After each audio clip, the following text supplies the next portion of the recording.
Days had passed and no one knew that Peter Walker was laying deceased in his apartment. So when Colin waited and there was no news about what he had done, he got on the phone and called Crime Watchers and the Sun newspaper.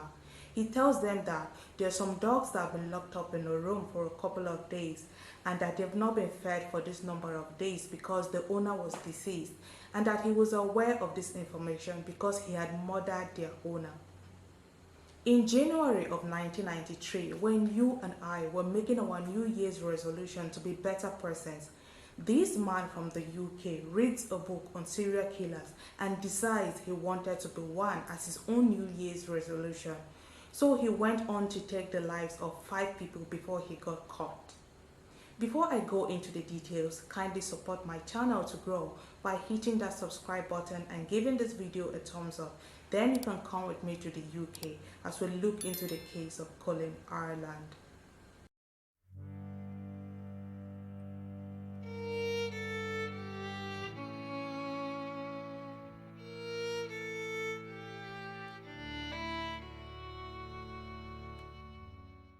Colin Ireland was born in Dartford, which is located in Kent, southeastern England, on the 16th of March 1954. What we know about his upbringing was that it was quite rough and dysfunctional. Colin had a tough childhood. Not that it justified what he did in his adult life, but he was born when his mother was only 17 years old. His father was never in the picture. Report says he walked out on Colin and his mother not too long after Colin was born. I am guessing he was a young man too, and the thought of being a father at that young age freaked him out, and that was why he up and left them. I'm just speculating though, it could easily be as a result of something very different. Well, this means that Colin never knew who his father was. He was only a baby when the father bailed on them. Being raised by a single mother, they didn't have money, so they struggled to feed and find decent accommodation. So they moved a lot from place to place as his mother tried to find some stability and normalcy for her son. But this was difficult to attain, especially because there was no money. At a point, they had to move in with her parents for a bit, but things were still not working out even at her parents' house. So they moved out. Then she, and by that I mean Colin's mother, decided she would give him up to foster care. She was hoping he could get a better life in the system than what she had to offer him. This was after she discovered she was now pregnant with another child for her new husband, whom she had married in the early 60s. She and her husband thought that Colin was too much liability. They couldn't take care of him and his new sibling together, so they gave him up to the system. So part of Colin's childhood was spent in foster care. Even though in later years he will be reunited with his mother, you can imagine the type of damage that was done to him. His biological father had left him first, then now his stepfather and mother were giving him up. It was said that while in the system, he was bullied a lot. I am not sure for how long this went on, but being alone and basically raising himself made Colin grow pretty fast. Physically, he was a very tall guy, and as a youngster, he got into a lot of trouble with the law. He would always get himself involved in one petty crime or another. He was arrested multiple times for burglary, theft, robbery. Basically, he was up to no good growing up, and there were many court appearances that he had to make to answer to his crimes. At some point, he did some time as a juvenile in Bolster for theft, and there he was said to be still very problematic. There was even a time where he deliberately set fire to another resident's belongings. And when he got out, he didn't make any changes. He just continued from where he had left off before being admitted into the Reformatory Detention Center. Then he got himself convicted for robbery at 17 years and returned to Bolster to do his time. In his teens, Colin moved on his own to London. I am not exactly sure how he survived out there by himself, but it was said that he did spend a lot of time at an arcade, and some sources reported that at this arcade, he got mixed up in some predatory type of situation. What I mean is that he met some much older men there, and he had no stable place to stay and no money. So some of these older men took advantage of him in exchange for some of the necessities he was lacking at the time. I can't say if this is true for a fact, but it's out there, so I'm telling you. If you're allowed to speculate, would you think this might have been one of the reasons he went after gay men much later? Because to the best of my knowledge, he never said he was gay. So in the attempt to make ends meet, Colin had a series of manual jobs that he did to make ends meet. He was even once a bouncer at a gay nightclub, something that gave him the insight into the life of the gay community that would later on become integral in what he did in later years. In December of 1975, he was convicted of car theft, criminal damage, and 2 burglaries, for which he was sentenced to 18 months in prison, which he did. Then, upon his release in November of 1976, he moved to Sweden, Whitshire, where he lived with a woman and had children for a few months. I'm not sure who this woman was or how they met, but in 1977, he was again convicted for extortion, for which he was sentenced to another 18 months in prison. In 1980, Colin was convicted of robbery, for which he was sentenced to 2 years in prison. Then again in 1981, he was convicted of attempted deception. His life was basically messed up from the jump. In 1982, Colin had gotten married to this young woman called Virginia Zammit, and they settled in the Holloway area of London, and that marriage was said to have lasted about 5 years. Virginia was said to be disabled as she used the wheelchair. I'm not sure if she was confined to this wheelchair before she and Colin got married or it happened after. Not that it's important anyways. As at the time Colin was married to Virginia, he portrayed himself as this good man who was concerned for his community. He was one of those who would patrol the community looking out for anything that was odd or out of place and then report back to the authorities. But 5 years into their marriage in 1987, Virginia filed for divorce on grounds of infidelity on Colin's part. In 1985, he had been convicted and sentenced to 6 months for going equipped to cheat. I have never heard of such a thing before, but apparently it does exist, going equipped to cheat. Fast forward to 1989, Colin traveled to Devon to take a course on outdoor survival. Devon is a county in southwest England, and it was while he was out there doing his outdoor stuff, the survival thing and hunting, that he crossed paths with a young woman called Janet Young.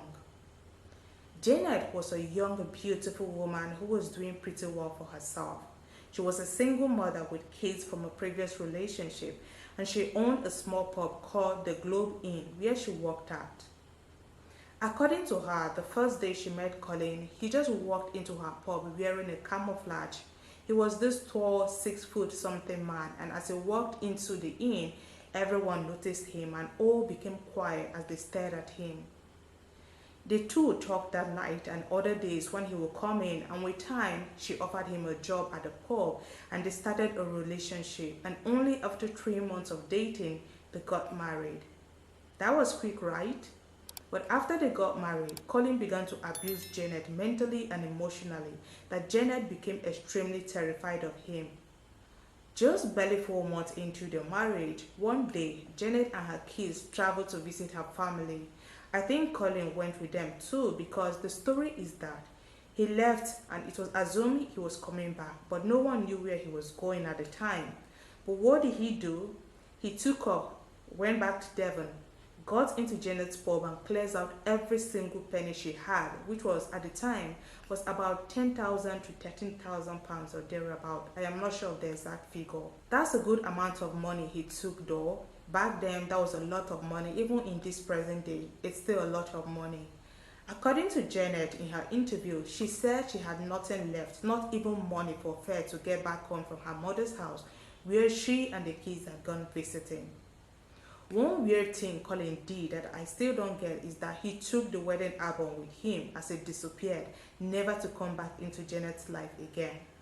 In 1991, having run away from his second marriage, Colin moved to a town called Southend-on-Sea, which is a resort town on the Thames estuary in Essex, southeast England.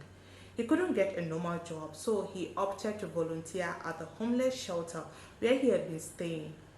For once in his life, he found something he loved to do. He was really passionate about working at the shelter, but his weird character would not go unnoticed by people around because he had also told them about his very turbulent past. In one of the interviews I came across, it was said that when the shelter was having issues with a particular man who came across and was always causing trouble, they were having a hard time deciding what to do with him. Colin had approached them with an option of doing away with the man. You know what I mean? He offered to take out the man. This was not the solution they were looking for. Nobody wants to just do away with someone because they were being problematic. Otherwise, someone would have done away with him too, since he himself was very problematic.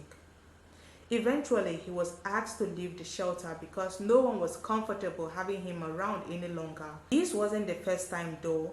He had also been asked to leave his job at the gay club that I talked about previously because of how weird he acted and how uncomfortable patrons were around him. Being let go from the shelter in 1992 was a trigger for Colin, I guess. That feeling of not being wanted, even though he failed to understand that his actions were what was scaring people away from him. He got his hands on this book titled Whosoever Fight Monsters by Robert K. Ressler.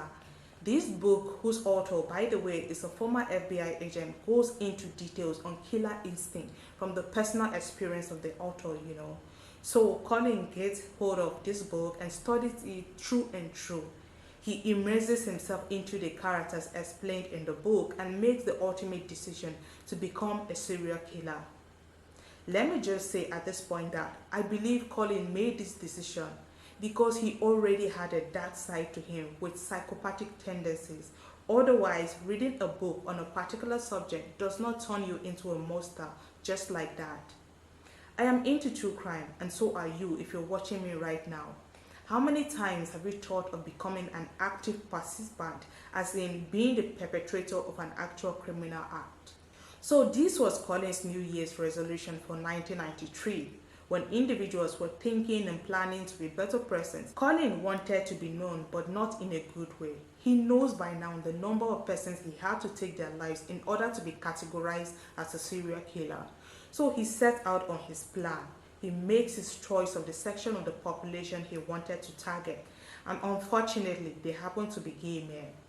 So he begins to frequent the area of Earl's Court in London. Remember, he lived about an hour 10 minutes away in Southend-on-Sea, but he starts going to Colin Arms Pub, which was a gay pub in the Earl's Court area.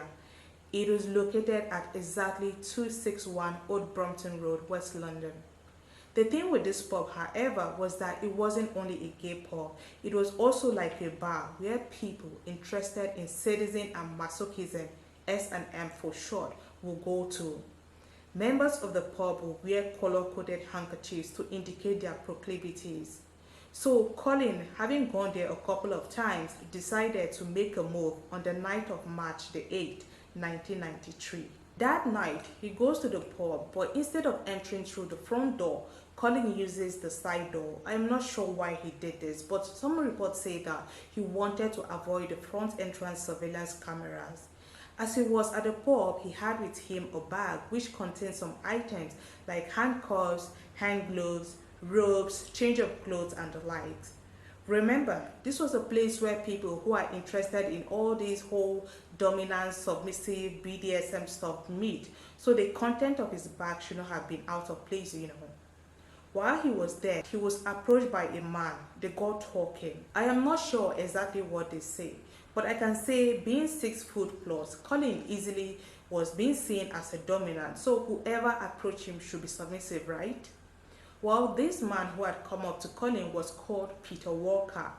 Peter was 45 years old and he worked as a choreographer and a theater director. People who knew him said that he was kind of lonely, always by himself. So he had 2 dogs to keep him company and he was a regular at the Colin Arms Pub. After speaking with Colin for a bit, they got to know each other and they agreed to go back to Peter's flat in Battersea in South London, which was not so far from the bar itself. Now, on getting to the flat, the first thing that Colin did that should have been a sign of warning to Peter was that he grabbed both Peter's dogs and locked them up in another room. They get to doing the business. Peter removes his clothing and Collins proceeds to tie him up to his bedpost with a rope he had been carrying with him. In his interviews after he was caught, Colin had described how he tied him up and compared him to, how they tie up a chicken. Then he proceeds to start beating him with his fist, with his belt and whatever he had in his bag. Peter is the submissive, so he must be used to this type of thing, but at a point he should have known that something was wrong. There should have been a level at which you can say it's enough, right? I don't know how these things work, but after giving him a beating, Colin goes into the kitchen and returns with a plastic bag which he then puts over Peter's head and holds it tight. At this point, Peter is tied up, very vulnerable, can't fight back, can't help himself. Colin releases his grip and takes off the plastic bag. He is taunting Peter. He does it again and again. Then he holds his neck tight, obstructing the airflow. Then he releases it again. Peter is getting scared at this point as Colin keeps taunting him. At a point, he even asked Colin if he was going to die, and according to Colin, he felt that Peter gave him willingly, that he sensed he wanted to die, so he didn't mind doing it. He eventually grabbed his neck again while having the plastic bag over his head. This time, he didn't let go until the life was gone out of Peter. Now, after Peter had passed away, Colin did something weird. He took a lighter and burned Peter's pubic area. He said he only wanted to burn his pubic hairs because he was curious to know what it smelled like. How weird. This weirdo wasn't done yet. He began to go through Peter's stuff at the apartment, and then he finds some documents that showed that Peter was HIV positive. And this piece of information he stumbled on infuriated him so much. He was pissed that had he not done what he did to Peter, they would have proceeded to get intimate, not knowing that Peter had HIV. So what did he do? He shoves a condom in Peter's mouth and into his nose. Whatever statement he was trying to make, I am not sure, but that was what he did. He then places 2 teddy bears in a 6-9 position on Peter's body, after which he then cleans out the entire apartment thoroughly, making sure no piece of forensic evidence was left behind. Then he stays for about 6 more hours with the body watching television till morning before leaving. Later on, he would tell the police that he stayed because he wanted to blend in with the people going to work in the morning, because he didn't want to look suspicious if he had left, and ran into the police officer that night with the type of bag that he had and with the tools that were in it. He would have equally been arrested. So this guy, Colin, chilled with the body like it was a normal everyday thing and casually walks out of the apartment by morning and took a train home, then tossing all of the items in his bag through the window as he went home. Days had passed and no one knew that Peter Walker was laying deceased in his apartment. So when Colin waited and waited and there was no news about what he had done, he got on the phone and called the Samaritans. I'm guessing this was like some type of crime watchers, I think. He tells them that there are some dogs that have been locked up in a room for a couple of days and that they have not been fed for this number of days because their owner was deceased, and that he knew this information because he was responsible for taking their owner's life. But the Samaritans did not act on this information for some reason, or maybe they told the police and the police didn't act on it. I am not sure and I don't know. Colin also called the Sun newspaper and pretty much told them the same thing he had told the Samaritans, just that this time he added that the deceased was gay and into BDSM. Later on, Peter's ex-partner would say that he was likely forced into that by Colin because he knew for a fact that Peter was not into that. He went to the police with this information, but that didn't get the investigations anywhere at the time. Fast forward to a couple of weeks later, it was now May the 28th, and Colin again met 37-year-old Christopher Dunn at the same pub where he had first met his other victim, Peter. Christopher was a Liberian who lived in Wheatstone, London. In Christopher's case, Colin's MO is still the same. He packs a bag with all the items he needed, goes in through the side door and crosses paths with Christopher. As they go talking, Colin got to know Christopher was a submissive, which was what he was looking for. So they agreed to go over to Christopher's flat in Wheatstone by the end of the night. When they arrived at the apartment, they had a meal together. Then Christopher gets out of his clothes and puts on a body harness type of thing. Colin proceeds to handcuff him and ties his feet and then ties him to the bedpost.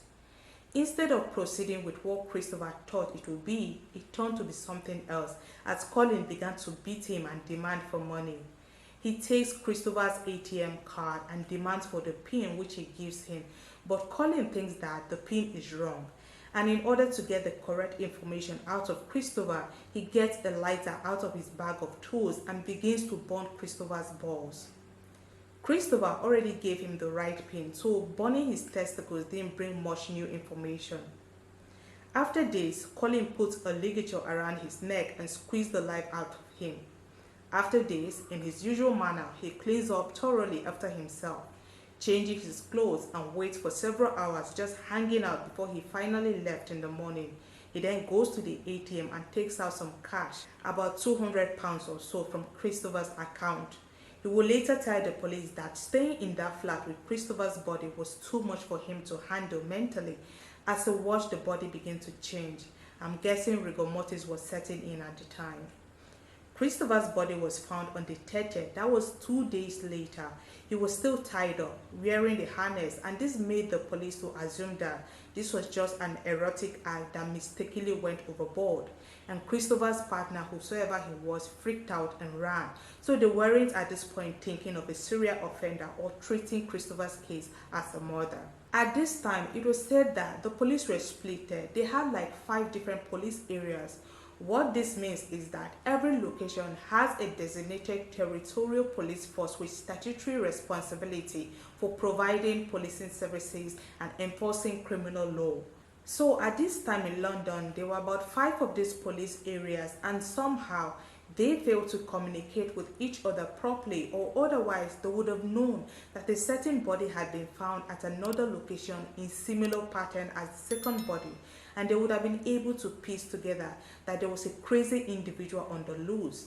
But since they had initially assumed it was an intimate act gone bad and might not have been deliberate, they failed to link this case to the first one. June the 4th comes around and Colin claims his third victim. His name was Perry Bradley. He was 35 years old and he was from a very influential family in the United States. His father was in fact a congressman, while Bradley himself was the international sales director for the company he worked at.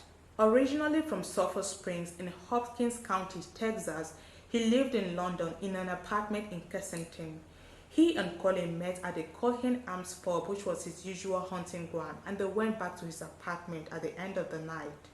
What was different about this particular situation was that Perry, he didn't like the whole BDSM thing. He didn't want to be tied up. He wasn't into that. So Colin convinced Perry by telling him that he needed to see him in bondage to get him in the mood, that he is unable to perform without elements of bondage. And reluctantly, Perry agrees to it. But as soon as he puts his handcuffs on him, puts a noose around his neck, then ties him to the bedpost in an awkward position, he demands for Perry's ATM cards. Perry began to beg him to spare him, promising him a huge amount of money. He even suggested to accompany him to the ATM to get cash from his ATM, but Colin declined. At this point knows he is in serious trouble, but somehow Colin convinced him to go to sleep and that he was safe, and Perry actually does fall asleep. While he is sleeping, Colin is thinking to himself, should I do this to him or not? Should I harm him or not? Eventually, he decided to end Perry's life as he thought that Perry could easily identify him. So Perry woke up to the ligature around his neck being tightened, and before long, he was gone. After this, Colin again begins to clean the apartment, and he looked around the apartment and stole some small amount of cash, about £100 or so. Then he settled down to listen to radio. Then he places a doll on Perry's body, after which he then leaves for the ATM to take out £200 from Perry's account by morning. When Perry's body was found, the police still didn't connect the dots. They still didn't know that only one individual was carrying out these crimes, and this made Colin really mad. You know, he wanted people to know him. He wanted to be known. He wanted to be popular. As for Perry's family, they didn't accept that he was into guys. They were adamant that he loved girls, and because his case was high profile, it became like a hush-hush thing. Meanwhile, very furious that he wasn't getting the credit for the murders, Colin on the 7th of June meets Andrew Collier. He was like a housing warden at an old people's home. He was 33 years old and lived in northeastern London, in Dalston. I am not familiar with the UK, so I can't say exactly where that is, but he lived in Dalston. So the two got talking when they met at a pub, the same pub as the others, and they now went back to Andrew's place. And he does the same thing he has done to his previous victims to Andrew. But this time, when he requests for Andrew's ATM pin, Andrew bluntly refuses, so he tightened the ligature around his neck. After taking his life, he then goes ahead to harm Andrew's poor cat, after which he starts going through the apartment looking for any information regarding Andrew's back pain. But in the process, he stumbled on documents that confirms that Andrew is HIV positive, just like the other victim. And this adds to his fury, and just like in Peter Walker's case, he shoves condoms in Andrew's mouth. Then he places another condom on Andrew's genitals and another on the cat's tail. He then positions the cat on top of Andrew in a very perverted, sick manner. Then he steals 70 pounds from the apartment and leaves by morning again. This time, he calls the police to ask them why they were not connecting the cases. Let me say here that there were speculations as to why Colin had harmed the cat. So remember, in Peter Walker's case, he had left his dogs locked in a separate room, right? Then he calls anonymously to advise that the dogs were locked up and unfair. As a result of this singular act, the media began to refer to him as an animal lover. So he wanted to prove that he was no animal lover. It was only after Andrew's case that a certain police detective thought it wise to call up the other police areas and to find out if they had crimes in their areas that fit the same MO. He got to know about Bradley, but they said that Bradley wasn't gay, so his case wasn't connected. Then about Christopher Dunn, they concluded it was a BDSM thing gone overboard. But then, when he heard of Peter, Colin's first victim, something was eerily similar in the way the bodies were bound and left. I am talking now in comparison to Andrew, the fourth victim. So they at this point began to connect the dots. On June the 12th, Colin again calls the Kensington police and tells them he was responsible for the murders, and if they don't get him on time, he would do it again. Colin's victim number 5 was 45-year-old Emmanuel Spiteri. Emmanuel was originally from Malta but had been living in London for a bit, and he was working as a chef. Now, he had met with Colin before at a Colin pub and they chatted a bit, but nothing happened. Then they met again by chance at the train station and they continued on chatting from where they had left off. And somehow, when they got off the train, they headed back to Emmanuel's apartment in South London. It didn't take long for Emmanuel to be in the same position Colin's other victims had been. He was cuffed, tied up, and then strangled. After this, Colin attempted to burn the place down. He made a fire quite okay, but after he left, the fire died down pretty quickly. It didn't go anywhere.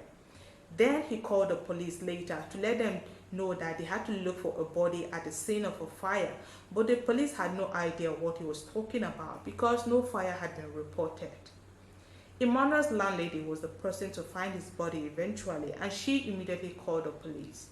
The police at this point finally put all the missing pieces together, and at a news broadcast, they spoke directly to the gay community.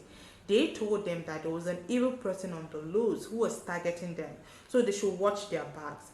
Since the lives of 5 people had already been taken, it was necessary that everybody should be on alert. The police began their investigations, and they were going around talking to individuals from the gay community just in case they know something or heard something or knew someone that knows something. Let me say here that at the time, being gay was not something people did openly like today. Majority of individuals would stay in the closet, so you wouldn't expect them to come forward by themselves, you know. Fast forward to June the 17th, the lead detective, I think, was the person who appealed to the perpetrator to turn himself in.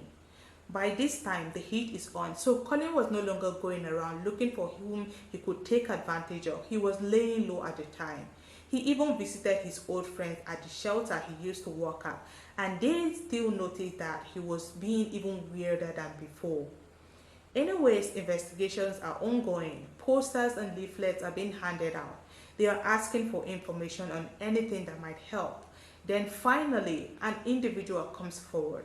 This person said that he has seen Emmanuel Spiteri at the train station with another gentleman, and he described the person he has seen with Emmanuel as a white male, about 30 to 40 years, clean shaved, and was about 6 feet tall.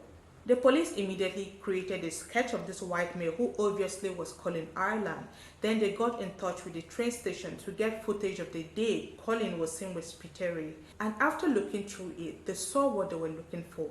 There, in the CCTV footage, was Emmanuel and the white male in the sketch. They got his picture and put it out as an advert, asking people to come forward if they knew the man in the picture.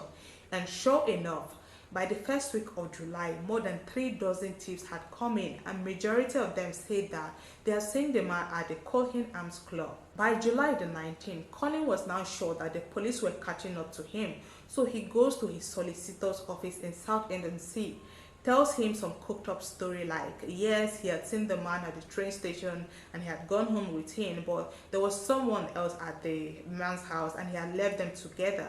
And his attorneys made him this affidavit that stated that he didn't have anything to do with Emmanuel's demise.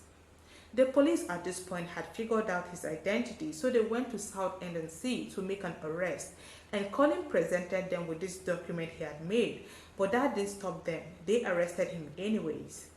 Colin was questioned and he would not give up anything. Funny, right? This is the same man who had been calling the police, telling them to catch him, taunting them basically. I thought he wanted to be known for his crimes, so why then was it that when reality set in, he wouldn't admit to his crimes? When the police told him that they had evidence against him that he had in fact left his print at one of the crime scenes, Colin was shocked. He thought that he had thoroughly claimed after himself. He was so sure they had nothing on him. He had read the books thoroughly and followed instructions through and through. He knew what to do that would not leave any DNA. So how come they were saying that they had his DNA? What he didn't know at the time was that on the night he got home with Andrew Collier, his fourth victim, there was some type of altercation going on outside Andrew's apartment, and they had gone over to look out of the window to see for themselves what was going on. Colin had gripped a horizontal metal bar that was across the window, leaving his prints on it, and he didn't remember to clean it after he had harmed Andrew. He cleaned up the area but forgot the bar on the window, and that was how he was connected to Andrew's case. Fast forward to July the 21st, Colin was charged with Andrew Collier's murder, then 2 days later with Emmanuel Spiteri's murder. He didn't react at first, but 4 weeks later, 4 weeks would go by, and then he had a lot to think about. While he was awaiting trial, he was just thinking on what next he would do. Then after much thinking, he says he's ready for a full confession. Every single detail of all 5 cases was given, and he even advised that he be removed from society because he thinks himself to be mentally unstable and unfit to be out in the public. He did say he targeted gay men because they were easy, They would not easily go to the cops if someone had hurt them, and that he wasn't gay. He only pretended to be one to lure them in. By December the 20th, Colin Ireland was sentenced at the Old Bailey Court by Judge Sachs. He received 5 life sentences for the 5 lives he had taken.